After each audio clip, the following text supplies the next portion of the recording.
अस्सलामुअलैकुम, मैं हूँ हुरैन फातिमा और आप देख रहे हैं हिमायती न्यूज़ HD चैनल। नजर डालते हैं आज की अहम खबरों पर। कराची रिपोर्ट। अहमदीन हमायती रमज़ानुल मुबारक के बाबरकत महीने के सिलसिले में शहर कराची की मारूफ दीनी दरसगाह जामे मस्जिद सईदिया में रमज़ानुल मुबारक के तीसरे जुम्मा के मौका पे एक रूपरवर इज्तिमा मुनाकिद होगा। इस मौका पे मुजाहिद अहले सुन्नत मुफ्ती मोहम्मद नज़ीर जहां नईमी मुजद्दिदी खसूसी खिताब फरमाएंगे, नमाज जुम्मा की इमामत भी करेंगे।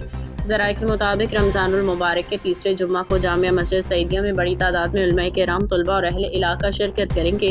मुजाहिद अहले सुन्नत मुफ्ती मोहम्मद नज़ीर जहां नईमी मुजद्दिदी अपने खिताब में रमज़ानुल मुबारक की फजीलत, तकवा, इत्तेहाद उम्मत, मौजूदा हालात में मुसलमानों की जिम्मेदारियों पर रोशनी डालेंगे।